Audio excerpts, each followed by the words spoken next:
안녕하세요. 오늘은 좀 특별한 이야기를 깊이 파볼까 합니다.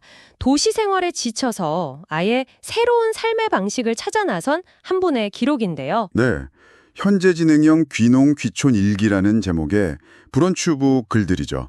2018년부터 시작된 꽤 긴 여정입니다. 맞습니다. 오늘 저희는 이 기록을 따라가 보면서 그저 막연했던 귀촌의 꿈이 어떻게 현실이 되어가는지 그 생생한 과정과 또 고민들 이런 것들을 좀 함께 느껴보려고 해요. 그 시작이 왕복 3시간 넘는 출퇴근길이었다는 게 참... 인상적이죠. 네, 정말. 그러다 우연히 발견한 책 한 권이 인생의 방향을 틀게 만들었다니.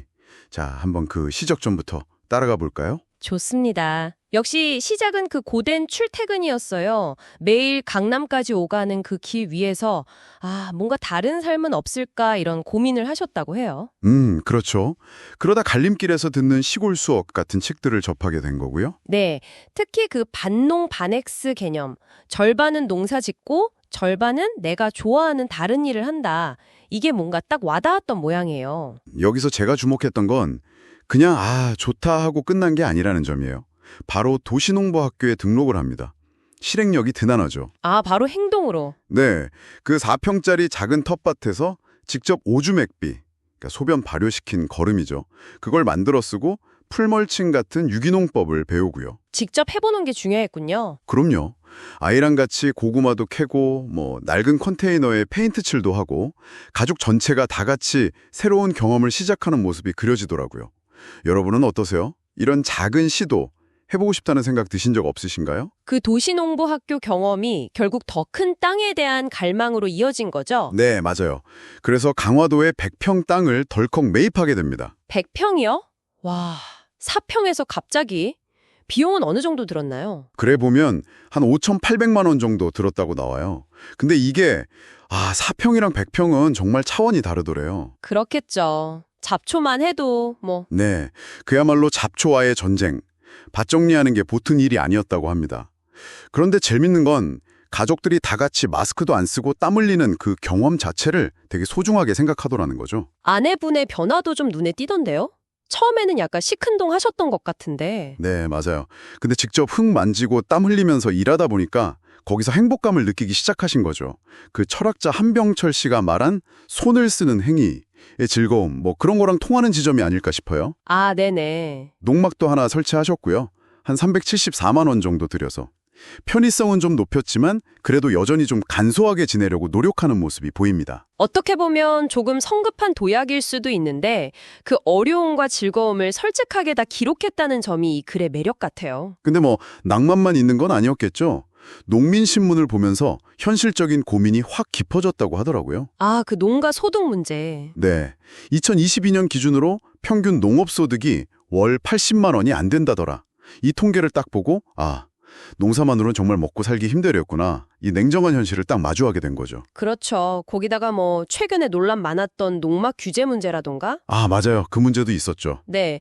또 텃밭 달린 주택 이런 대안적인 이야기도 나오고 귀농귀촌 지원 정책은 또 만 39세까지로 나이 제한이 있고 그런 제한도 있군요. 네, 또 농촌 치안 문제, 치안센터 줄어든다 이런 얘기들, LPG 가격 올라서 난방비 걱정, 이런 현실적인 문제들이 계속 부딪혀 오는 거예요.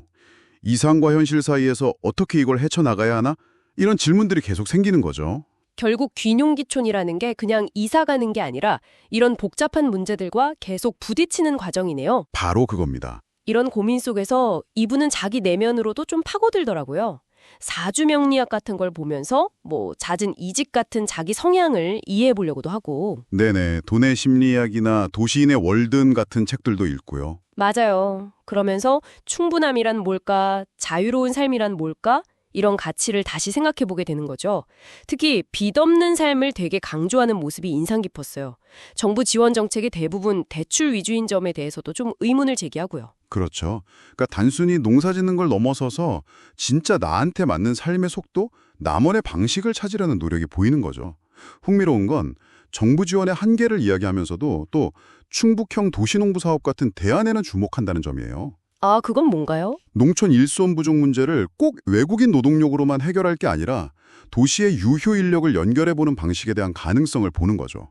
빚없는 삶이라는 자기 가치관과 또 현실적으로 필요한 지원 사이에서 계속 균형점을 찾으려는 고민이 느껴집니다. 결국 그래서 이 가족 2025년에 충주로 이주하기로 결정을 내리죠. 네, 아이가 제천에 있는 대안학교에 진학하게 된 게 큰 계기가 됐다고 하고요. 충주를 선택한 이유도 꽤 현실적이더라고요. 문경이나 판교 접근성 같은 지리적 이점, 충주어나 월악산 같은 자연 환경, 그러면서도 도서관이나 병원 같은 기본적인 도시 인프라도 어느 정도 갖추어져 있고. 여기서 정말 재미있는 포인트는 처음부터 시골집으로 딱 들어간 게 아니라는 거예요. 아, 그렇죠.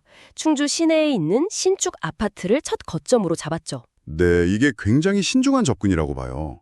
낯선 환경이니까 한 발짝 약간 물러서서 점진적으로 적응하려는 거죠. 이래서 이분들의 이야기가 현재 진행형인 거예요. 끝난 게 아니라 여전히 만들어가는 과정이라는 거죠. 오늘 이렇게 현재 진행형 귀농귀촌 일기를 쭉 따라와 봤는데요. 도시 탈출의 어떤 설렘부터 시작해서 생각지 못했던 현실의 벽들, 그리고 그 안에서 얻게 되는 성찰까지 정말 한 개인의 여정이 솔직하게 담겨 있는 것 같아요. 맞습니다. 영감을 얻고 배우고 실천하고 또 부딪히고 고민하고 그러면서 자기만의 길을 만들어가는 그 생생한 기록인 거죠. 이 글들이 우리에게 주는 가장 큰 메시지는 아마 그거 아닐까 싶어요. 귀농귀촌이라는 게 어떤 완성된 그림이 아니라 계속 질문하고 배우면서 만들어가는 긴 여정, 바로 과정이라는 것. 네, 정확합니다. 끊임없이 자신만의 길을 조각해 나가는 과정이죠. 여러분의 삶은 어떤가요?